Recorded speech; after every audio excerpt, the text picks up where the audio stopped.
When a new enemy attacked America on the morning of September 11th, 2001, they had unknowingly awoken a sleeping giant.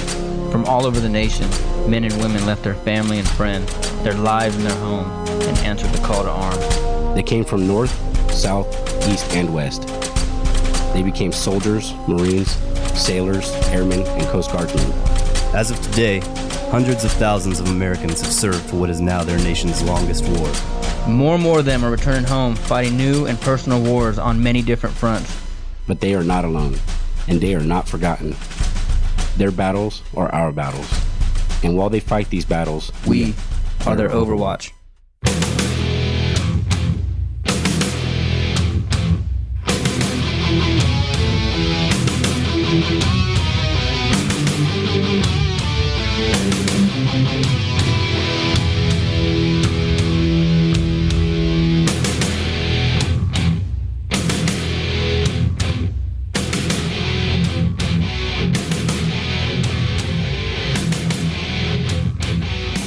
Welcome back to Overwatch. Thank you for coming and joining us again for our second episode. If you missed the first episode, I highly encourage you to please go check it out. I'm Chad Man. Sitting next to me is my brothers and fellow veterans Joe and Evan. Hey, what's going on? All right, before we get started today, let's go ahead and take care of some business and show some love to our sponsors. All right. Well, this whole thing, it's all about getting the American dream for us, right? It's not so easy as it used to be. Guys getting back from World War II, getting their house with their GI Bill. Houses cost a little more than $24,000 these days, though. So it can be a difficulty for us. And what you guys need to do is go over and see Mike and Sherry George at Agape Mortgage. Mike and Sherry have been helping veterans navigate the VA home loan process for over a decade now. They're local folks with real passion for helping the community, largest in the nation. So when you're ready to buy a new home, go and see Mike and Sherry at Agape Mortgage to get pre-approved for your VA home loan and have that confidence you need to attack AgapeMGTCO.com or by calling them at 661-324-2427. Our other sponsor is Linda Manalis, real estate agent. Look, it's simple. Once you go and get your VA home loan approved at Agape Mortgage, you're going to need a realtor, and we've got just the one for you. Linda Manalis with the Bakersfield Real Estate Group. Linda knows everything there is to know about the VA home loan too, so she can help you work together with Mike and Sherry to get that perfect home for you and your family. For more information, check out our website at www.lindamanalis.com or call the Bakersfield Real Estate Group at 661-368-3770. And a first for us on our second show here, we've got guest spotlights for June brought to us by real estate agent Terry Bender with the Golden Empire Remax. Give Terry a call at 661-330-6778 to find out more. Our guest today is founder and president of the Wounded Heroes Fund, Wendy Porter. Good morning. All right, everybody. So last week I told you guys I was talking about how none of this would be possible without the support of Wounded Heroes Fund. This whole idea was kind of conjured up by myself and Joe, and we brought Evan along, but none of it would be possible without the love and support of not only Wendy, but all of Wounded Heroes Fund. The importance of Wounded Heroes Fund is that it's a local organization in this community in Bakersfield for Kern County. Just kind of a brief description before I give it over to Wendy and she can kind of go into detail about everything and all. It's local heroes, local help, right? Okay, it focuses on helping in a community such as Kern County and Bakersfield, helping out the local veterans, as opposed to like more national organizations. It's very grassroots. Brings the community together, and it helps the community recognize and understand who their local veterans are. Okay? And that's really what we want this show to be about. Not everybody that's listening to the show is in Kern County. Right. We want everybody to know the importance of finding people locally and getting plugged in. If we're gonna help and overwatch our brothers and sisters as they transition, we're saying that the national programs and things like that are great, but it's not going to be anything like getting connected and plugged into a local. Right. Well, yeah, you get that personal touch. Yeah. Right. Exactly. So, and that's just what Wounded Heroes Fund is, right? Exactly. And by disclaimer, we should also say that Overwatch is a product of Wounded Heroes Fund. That this is actually I work for Wounded Heroes Fund. Evan, you're on the board of directors. Chad just recently came on as in a work study capacity with Wounded Heroes Fund. And then, of course, our guest today, Wendy, she started Wounded Heroes Fund out of her, was it out of your kitchen that you started Wounded Heroes Fund? The dining room. The dining room?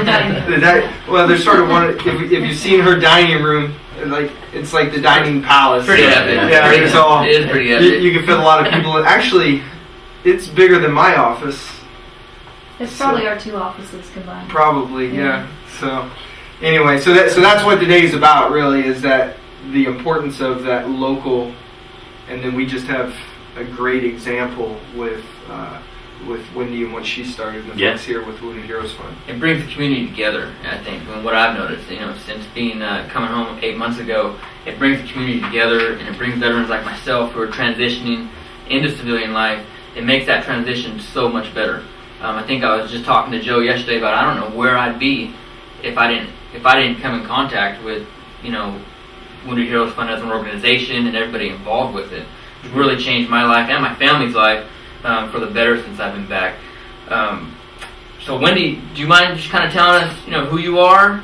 Kind of we kind of touched on it briefly real quick about when you started it. Kind of what you want to set out to do with Wounded Heroes Fund. Just kind of the 5 W's. You feel all alone way over there? I do. You I do? feel like I'm the wicked stepmom. No. Well, I am the daughter of a Vietnam veteran, and growing up was not necessarily easy for him, of course, raising little kids, but then to be the child in that house, knowing, now looking back, there were no services for him, no services for us, and it was difficult. We even went through a spell where we didn't speak. My dad and I didn't speak for about 5 years. So when I had my daughter and had some free time, I was lucky enough not have to go back to work. And I always, in the back of my mind, wanted to do something to give back to the military and to do what I could do to help not just the veteran but the families, because I was a family member. So just kind of got this crazy idea of invited a bunch of friends over for dinner one night. We were sitting in our dining room, and I said, I had this crazy idea. I'm not sure where it's going to actually lead to, but I want to do something to help these current conflict veterans and their families when they come home. Because we didn't have it when I was growing up. My dad and his generation didn't have it growing up. I wanted to make sure that the men and women coming home now they knew that there was some kind of a support system for them when they came home. Were you, sorry to interrupt, but were you in any way connected to anyone who was serving, like in the current conflict? I mean, was it No. really, did it really just kind of touch on the childhood for you? It just really came from my growing up and watching my dad struggle. And as an adult, looking back, realizing what he was going through. I was sitting in a history class when I was going to Cal Poly getting my degree, and it was a political science class, and they had guest speakers from Vietnam come in and they were the guest speakers. And I was like probably 19 years old, and they're telling their stories, and I'm thinking they were my age. Right. That I am right now. They were my age going through what they're talking about, and then reality starts sitting in. That was what my dad went through. Right. You were at that age where you were able to kind of see it from a different level. It wasn't just the daughter I could look not back knowing. with an adult perspective, not just with the emotional child perspective, and just realize, oh my gosh, he went through that, and then he had to come home and be a parent and be a provider of his family, and I didn't grow up in his house on a constant basis because he and my mom were divorced, but I was with him quite a bit. Mm-hmm. And so when I was there, watched his struggles, and then of course watched my brother and sister's struggles growing up with him as well. So it was just kind of all fell into place. It was the right time, the right place. I had the right group of friends, the right support system, and of course the right community. Yeah, this definitely. is such a pro-military community, and it just... How big of a role has the community played in Wounded Heroes Fund becoming what it has today? Well, they're the number one role. I mean, we rely on everything from the community. All of our donations, whether they're monetary, whether they're people donating their personal time, materials, anything and everything that has made Wounded Heroes Fund what we are today has come from the community support. Yeah, I didn't even know. Prior to getting out, I was talking to Wesley online, and I had no idea that Wounded Heroes Fund even existed. Right. And when I got back, it's the first thing I saw and the first thing I was told about, and it opened the door for me. I think I just hit upon it earlier. Mm-hmm. It just opened the door. I mean, I met them through Wounded Heroes Fund. All the events I've gone to, and it's a very beautiful thing. And it's no surprise to me that it would start in Kern County. You know what I mean? I mean, Kern County and Bakersfield in general is just probably the most patriotic. And I've been all around, just like you guys have. Yeah. You see patriotic places around America, but not like this. Yeah, no, and I was even in Fayetteville, North Carolina before this, and the center of the universe, right? That's what the Army calls Fort Bragg, North Carolina, the center of the universe. And even in that place where you would think where a lot of veterans end up, they stayed there. I lived there for 3 years after I was out of the military. So it's kind of like 29 bombs, is what you're saying? Yeah, just like 29 bombs. Except they got water. And rain. And there was nothing for veterans. Everything was. I don't even know that. You just didn't hear anything. Everything, of course, was. The economy was based on the base. There. Right. Yeah. So everything was sort of based around the base. Yeah. But this community is just. It's amazing. And a little out of place for where we are, really. It is funny, because we don't have a major base you got to drive for a few hours to get to. But a lot of Marines in this town, though. Yeah, funny how that works. Yeah. Well, and I think with Wounded Heroes Fund, you call it an organization, but we're really a family. We are, exactly. Now explain that, because we kind of been talking around Wounded Heroes Fund, but for those folks that aren't from Kern County that are listening, which according to our Facebook right now is quite a lot, right? There are people probably wondering exactly what is Wounded Heroes Fund. Could you give us like the Reader's Digest, the podcast version of what Wounded Heroes Fund is? Yeah, not the brochure version either. Yeah. The real breakdown simple. Yeah. So we started out as a one-time. We were going to do a one-time event, raise some money, and help Wesley. And that was the salute to the That local was heroes. our salute to our local heroes. Just do an appreciation event, but hopefully try to raise enough money to go back to DC and put on a barbecue, because we knew about Wesley at Walter Reed, and we wanted to take Bakersfield back there to him and all the other wounded and the people taking care of them.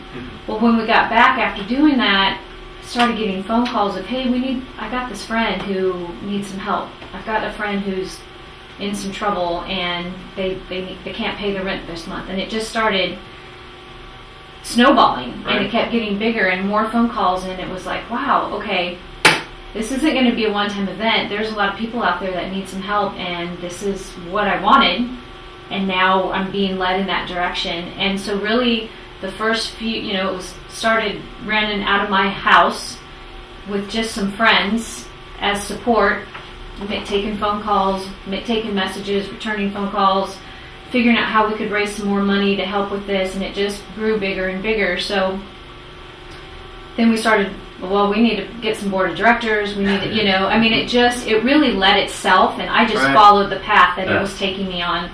I knew in the end that we were, we wanted to help the veterans, and we wanted to include the families. I wasn't sure how we were going to get there, and I was just, like I said, following the path. Now, are you helping all veterans? How does that work with? We had to pick, Kern County has a huge veteran population. And it's something like 50,000, 52,000 And veterans. when we Kern started, County? we had zero money in the bank, so we Right. couldn't help everybody. So that was kind of how we just made a decision with the group of people that were like the original board of directors. So let's the people that are really in need that we're seeing on the news all the time are these post 9/11 veterans. Right. So that was how we picked that. Okay. I mean, I wish we could help all the veterans. And that's still the way it is today. And it still is the way. Right. So Now I'll throw a caveat in there is that financially we only definitely. Right. we only assist post 9/11 veterans financially, but probably a good 60% of our programs that we now have, which you'll get to later, Right. are available to almost all veterans here in Kern Correct. County. And that is just a monetary issue. Now, if someone wants to write us a big old check, then we probably we might consider opening it up, right? Right. But That's gonna be a big check. Yeah, but until then, so go ahead. Well, and so We basically, if I'm not at home raising my daughter and taking care of our house and my husband, then I'm at Wounded Heroes Fund. Mm-hmm. So to me, Wounded Heroes Fund is my second home. And if you're coming into that place, you're coming into my home. Right. And then you become part of our family. And once you're part of the Wounded Heroes Fund family, you're in. Yeah. You're in. You're the family. So, and we don't look at it as clients or a random person just stopping by to get a little help. We actually do look at it as a family and a support system. And if you need something, call us. And I think what's unique with us too is we have a great working relationship with a lot of other veteran organizations in town. Mm-hmm. So if we do have, for instance, a Vietnam veteran that comes into our office, we're not going to just tell him no and close the door. We're going to make sure that before we send him out, we're going to know where to go, because there are other organizations that are going to be able to help the Vietnam veteran financially or with other things. So we don't ever slam the door on any veteran. We find out where we can send them so that they can get the help they need, and then we give them a name and a phone number, sometimes even deliver them personally to where they need to go. Right. And that's one of the things I think that is unique about our particular community. There's not really anything in our community that's unique to just Kern County as far as services go. What is unique to Kern County is the information sharing that goes on. Communication, right? That goes on between those collaboration. services. Right. Yeah, instead of competing against each other, we're actually all working together. Right. So we've even partnered with another organization that's it is a collaboration of all those entities. The Kern County Veterans Collaborative. And I was a founding member of that. Yeah, right. I was on the original steering committee. All right. Was invited to take part in that. If I remember, that kind of came out of that. I don't want to say not guilt is the wrong word, but the intention of wanting to be able to help every veteran. Because I remember sitting on the board and getting requests from World War II veterans or Vietnam veterans, and you don't want to turn them away. So it seems like the collaborative and founding that kind of came out in some way of the desire to find a way to do that. Well, even though we had to work still within we wanted to be able to not have to, because we know how hard it is to come in and ask for help. Yes, definitely. That is one of the hardest things to do. So you don't want to have somebody come in and have to go through that struggle of having to come in and ask for help, and then you have to tell them, sorry, no, we can't help you. Yeah. And so also with the collaborative, we wanted to be able to not have any repetition of services. So our organization, we do some things really well. So why would another organization try to do that? CVAF is really great about helping the homeless veterans. So why would we? They're good at it, and they've got people that are good at it. Why would we want to try to do that service? So by being able to be aware of each other's services, there's no overlap, but we can give them what we call a wraparound care. Right. So we can try through all of our organizations help the veteran, 100% through each organization. And we do have quite a few success stories of veterans that have gone to multiple organizations and are doing a lot better because of that. Yeah. So that's sort of where we started, was helping out financially veterans that were struggling for whatever reason. Where are we now? So now we are still doing that, but my original vision of including the family, now we are doing that. Now we, through resources, community support, we were able to hire Joe full-time and really start focusing on the family, because if you can make that family unit strong, then we have better tools to keep those two statistics that we hate, the 22 a day and the high divorce rate. We can try to keep those out of Kern County. If we can rebuild that brotherhood and rebuild that family unit, then we're going to be able to keep those statistics as a minimum. So we're still doing our original function, but now we're refocusing and putting our strengths in some other areas, which are family programs, veteran programs. So also what we're hoping is these programs, we can catch them like Chad when they first come home, and we can get them involved in these programs, and they're not going to need a financial assistance because they're already going to have all these resources. Right, you're and- fixing it before Yeah. it's broken. Right, correct. That's our goal. And I think you know, if I can say so myself, I think I'm a good example. I mean, because I went right into it. I literally flew from Alaska, my last duty station, and within a week, I was going to the OIF meetings. I was talking to Joe. I had the pay issue because I was getting audited by DFAS after I was retired. You know, so you guys helped me out with the grant to help, you know, get us on track. You know, and then from there it opened up to, you know, my wife going to the yoga classes, and let's talk about some of those programs that Winter Heroes Fund's doing right now. Yeah, it's gotten interesting in the Yeah, last year or so. there's We a got a lot. little bit of everything. We got Eastern medicine coming in.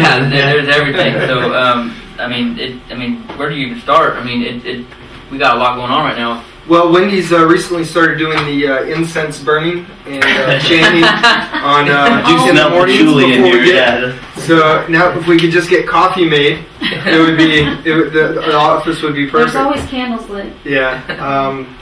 Get some of that new Black Rifle Coffee Company or whatever in there. That was an unintentional plug, but that, you know, for you hard charger types, you can get that stuff in there. What is Black Rifle Coffee? Oh, some guys, you know those videos on you see on Facebook with like the funny videos of you get the Matt Best does the videos and stuff. But there's another one, these Black Rifle Coffee Companies. And I guess they're a bunch of guys from Group or whatever.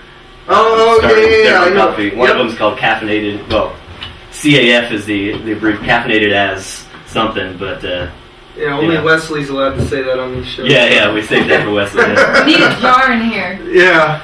So, right on. Yeah. So, why don't you can share some of what we're doing, and I can interject a little bit. Oh, we will. So apparently, yeah. Well, we're doing, of course, the teamed up with Warrior One Yoga here in town, who the owner is a veteran, and we're able to, through her generosity, every Sunday afternoon, the veterans can go in and take a free yoga class and bring their spouses. You know, Joe will tell you, and we all agree, the more physically fit you feel, mentally, it's going to make you feel better as well. I think one of the ones I'm really proud of, and I know we're still in the process of getting it underway, but, you know, with my daughter and her needs, my daughter has Down syndrome, and she's been horseback riding at a therapeutic place here in town, Mare, and they do therapeutic riding.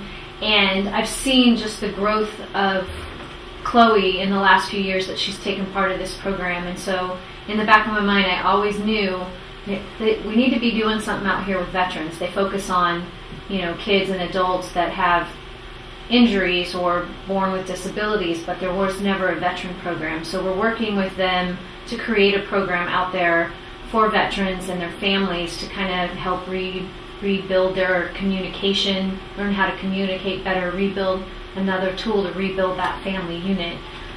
So I'm really excited about that because I know it works, and I have personal experience from watching my daughter bloom out there. I know that it's going to be great. My wife and I just went last week to it, Yay. and it was amazing. So funny thing, you know, I'm very, very jittery, and I'm very, you know, I'm always going. My mouth's always running. I'm always going. My wife is more laid back, so they gave me a calm horse, and they gave my wife the horse that was kind of antsy, kind of opposite. Mm-hmm. Yeah. It was funny how that worked out, but but Like looking through the and I was looking at the horse get frustrated with her, and you can see it in the animal. And then my horse was I was like, come on, man, let's do it. But the communication, as we're doing it, they were talking to us about our communication with each other and stuff. And we go back this week, as a matter of fact, on Friday, and I'm looking really forward to it. It's a good program. My wife loved it. I actually liked it. A little intimidating. I've never even ridden a horse before, so. It's a big animal. I think as long as it doesn't ride you, you're good, right? I mean, yeah, it's a huge animal, and I'm not the biggest guy, so it was just kind of. But yeah, I love that program, so I just had to intervene in that. Bilbo Baggins riding a donkey there. That's what it was like. It was like a hobbit. So then, Joe, you can talk more about the hiking and Yeah, because Jill, I mean, let's not be too humble here. You are the program director, right? I mean, that would be your title, or director of program development, something. Director of Program Development Outreach slash custodial services. And Joe's Yeah. really the And catalyst of IT. getting us focused in this new direction. Right. Yeah. So, Yeah, so as a counselor within the VA system, I noticed, one of the things that we lacked here was the ability to bring guys together, veterans together around something they enjoy doing, outside of a building. And that ability to just get outside, exercise, hang out with other veterans, and then, in some cases learn new things that maybe they don't, not even aware that they would enjoy or like doing, but kind of sparked that inner drive that they had when they were in the military. I haven't really been a strong runner for a long time, but I've always been able to hump a pack, right? So we've done a lot of backpacking, a lot of hiking, and so we do. We put together these hikes once a month, and then just sort of got bigger. Those hikes turned into a week-long expedition when we partnered with Outward Bound California. So we took a group of veterans out, and then this year we have one coming up. And two, I think, just for the listeners, real quick, to interject, if I may, one of our own Wesley Barrientos is not here with us there. Wesley Leon Barrientos, was on that Outward Bound / Wounded Heroes Fund trip, and you're talking about a double amputee wearing prosthetics the whole time too. So you're making it work for people with various disabilities. And for anyone and everyone. We have people constantly that contact us, say, "Hey, I want to do this for veterans. We figured out a way to take." If you got a wheelchair, we figured out a way to take you duck hunting. We've figured out a way to fly fishing, deep sea fishing, anything. So really, it really doesn't matter what the event is, what the activity is. It's an opportunity for folks to get out, spend time with other veterans. How much of it do you think is that combination of the importance of what the event might be versus the importance of just being the camaraderie or being together with other veterans? I mean, what is that weight system for? I think it's overriding for the folks that have done it. It's the camaraderie. I think what keeps folks from doing things might be the activity. When they look at it, the exertion part of it. Yeah, I think I don't want to. I'm not a backpacker. I'm done. I'm done working out. Yeah, I dropped my pack. I'm done. This or that. But this group of guys, those backpackers that we took out last year, a good percentage of them, or they all have contact with each other still today, right. And here in their own community. So they don't even, they don't have to worry about getting on a phone or getting on Facebook to contact these people they've had interactions with. They just go down. I'm thinking of Johnny down over on the east side. He's got a barbershop over there. They all go to him for and everybody goes. Yeah. Everybody but me. I cut my own. Yeah, I need to start going there too. I'm too lazy to drive. well, I love the story of, I know somewhere on your hike, a couple of the guys were complaining that they couldn't do it, and yet here's Wesley, who's a double amputee, doing it. So they're like, oh, I guess we better. Now, to my credit, we did break his legs on that trip, and he was able to get new ones afterwards. Actually, he didn't even know they were broken until we got back. It's probably like a combination of It's probably like a guy burning down his house and getting the money for it, the insurance money for it. He's probably meant to do that. Yeah. I'm looking forward to the one in August. I'll be on that, and I haven't gone on one hike yet. So let me not fool you or. Well, this Saturday I'll be going on. We're going on one. Actually, by the time this airs, it'll be gone. But we do a hike every month. In the summer, we've got some beach hikes planned and some real mountain hikes, so it'll be a little bit And cooler. you're doing some family hikes too, right? Yeah. Not just hikes with we did our first veterans. family hike last month. Had a great time out at Windwolf's Preserve, and the kids were there. And the park rangers set up a bunch of stuff, and so the kids were able to come down and look at the tadpoles and the protozoa via microscopes they had out there on the trail. It was pretty neat. Tell me more about that stuff, because I know I always get torn between, not torn between, I think a lot of us run into this problem, but you have, I think probably Wendy too can relate with your father, but you come back and the world is completely different based on the priority system that you learned to live with, that you adapted to live with in combat, is completely different than the priority system of the what is the real world, I guess. It's all changed. And so you get torn. I get torn. You know, I love my wife and kids more than anything, but I still feel that there are some things that are just not going to ever be understood by them, and that I can have understood by other veterans. And I get torn sometimes between how to split my time, right? How much I'm doing. So, but I know you guys are trying to do a lot more events too, beyond just hikes and beyond backpacking trips, where you're bringing that whole unit together and working with the family as a whole. Tell us more about those Yeah, absolutely. You know, this year we're really excited to have. We had our very first marriage and family workshop in January, and so that was a great time for couples to come together and figure out, you know, what is different, how to respond to, how to love each other in a purposeful way, and for the veteran to maybe open up and see what, you know, the way that their military way of doing things doesn't necessarily always work in a marriage relationship. We're really excited to have our first marriage or couples retreat down in the San Bernardino Mountains this September 29th. That's I think it is in Big Bear, right? In the Big Bear area? Yeah, I think just south of Big Bear is San Bernardino Mountains.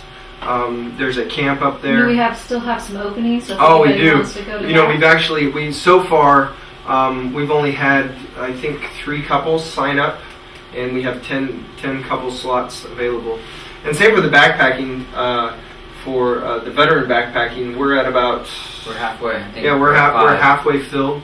And so we know there's a time commitment there. Right. But we think, you know, like Wendy said, one of the things we're committed to is that wraparound care. You're right, we do have to learn new ways of prioritizing. But if we want these things to succeed, some of our priority has to be working on us individually. Definitely, yeah. Some of our priority has to be working on us as a family.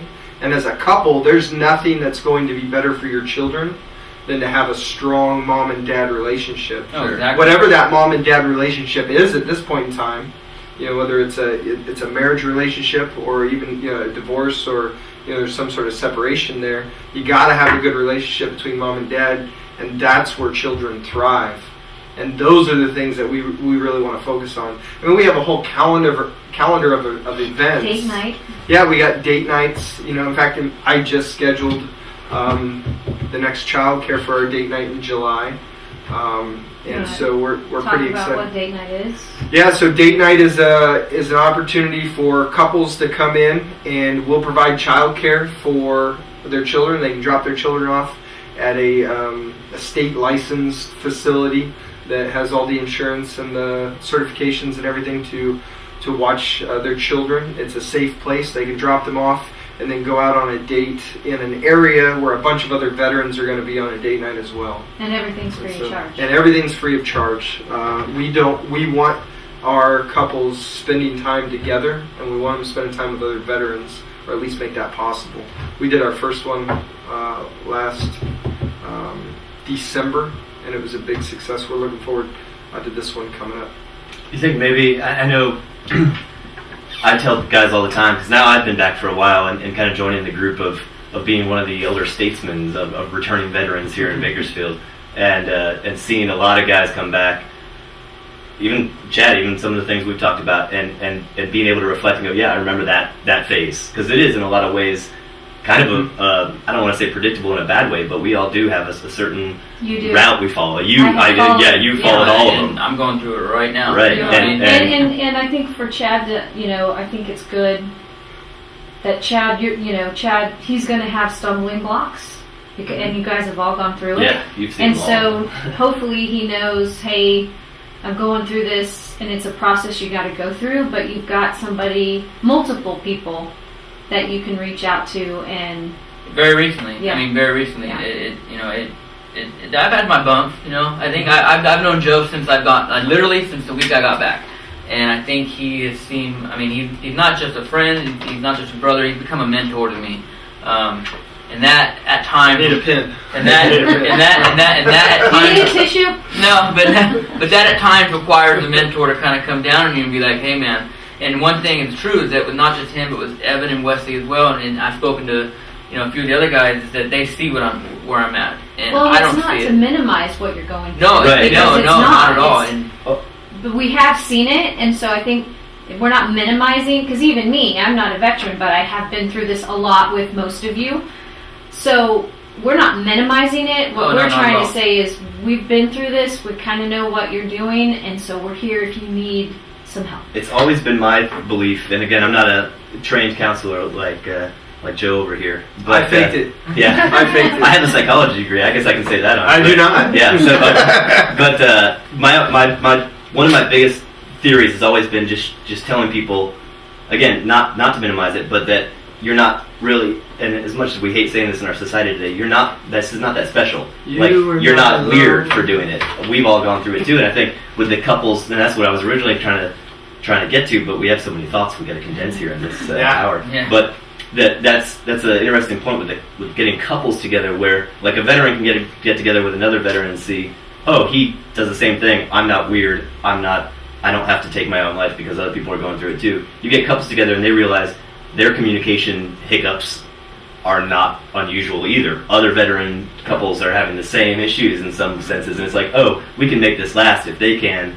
This is not like, it's not my spouse hates me and my spouse doesn't understand me. It's the same thing that we're all going through. And hopefully part of what we're trying to get through is, a support system for you guys, but also a support system for your spouses. Definitely. Yeah. very recently, my wife met some other wives. Some of the guys I've hung out with, but she's never met their wives. And they're Marines, and we were, of course, the guys. I like how that's a No. But like, my wife's used to the Army community. 13 years with the Army. That's what she's used to.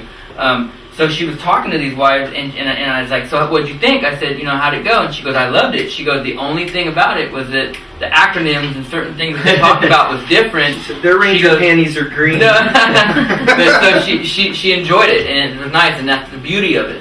And before I get to some of the questions, I have a couple questions I wanted to ask you. But you hit on something before I forget, because I will forget. You hit on something earlier about you and your dad not talking for a while. 5 years. That just literally recently happened with me and my daughter, and she's 15.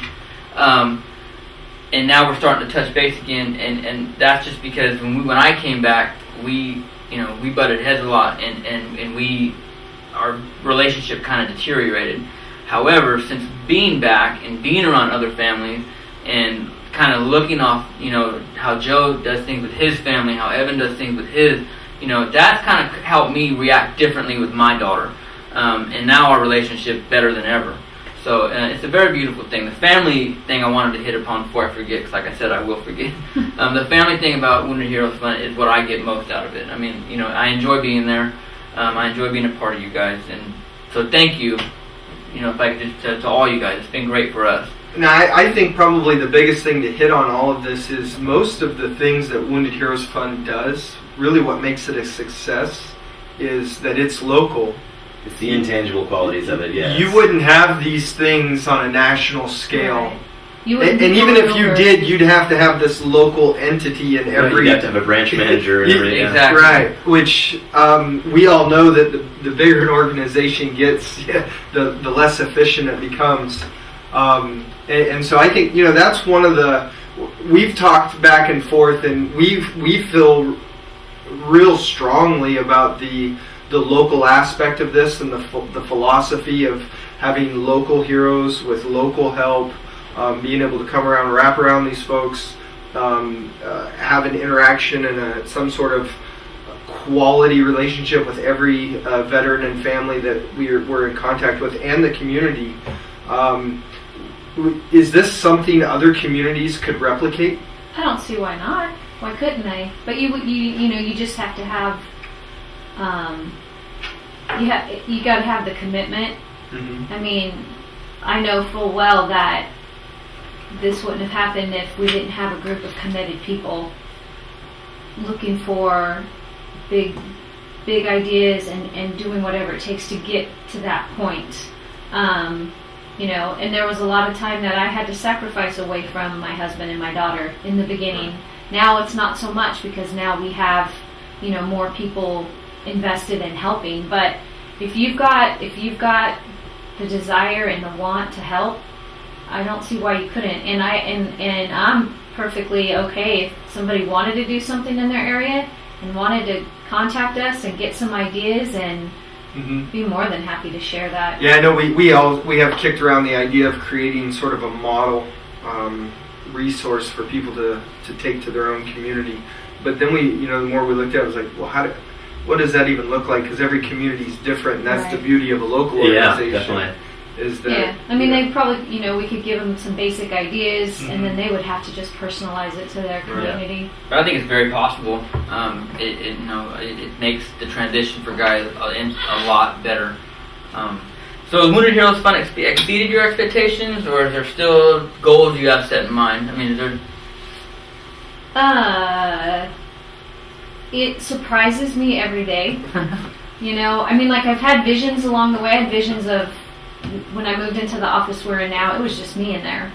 And I had visions of people coming and going and it being busy and a place to where, people could come in and feel comfortable. And now it's happened. So it's an amazing thing. And I think, I want to do more. I want to be able to reach the 8,000 veterans that are here. So that, my goals are, it's a fluid thing. The organization's a fluid thing. We experience growing pains because we started with nothing and we're learning as we're going. So, of course, my thoughts and my dreams and my goals for the organization are fluid as well. And when we, obtain something, then now what are we going to focus on next? Right. What are we going to focus? But I still, I guess my main thing is whatever direction we continue to grow in, my most important thing is I want to make sure that feeling of family stays. That feeling of family. I mean, I love when we have something that we all go to and then we all end up afterwards getting together and going and having a meal together. Or if we've got an event, or like with my daughter's birthday, most of you guys come over, and that's just a given that most of you guys are going to come over and celebrate her birthday. So that whatever direction we take, hopefully it's a good one and a positive one, and my goal is to make sure it stays a family. Now you do have, the work studies, me, Julio, and Evan, me, Julio, and Don't Wesley. count me in them. Yeah, the three of us. Someday, someday. I gotta get a master's degree. The three of us are there, and it's pretty And the fun. first thing I told you is, hey, I'm glad you guys are here, but remember this is my second home, so treat it like you would. Oh yeah, when you were in my house, I tell them, I was like, you're like our mother. She's got love for veterans, but she understands us too. Yeah. Oh yeah. Take that, you filthy animal. We didn't get you to cry, but I do have one last question that I think is important to ask, and kind of come full circle on, and answer it however you want to. There's no rules here. This is a tree of trust you're in. The circle of trust. You're in the tree, the trust for the birds. Here we go. Do you think that what you've done here, what you've created, how has that, has it improved your relationship with your dad? Has it changed 100%. 100%. Because the more time I spend with you guys, the more insight I get into being a veteran, being a combat veteran. I now understand that what his actions and behaviors when we were growing up, and with his even relationships with his significant others, he was in his head doing the best he could do, and the best he was trying to do was to survive.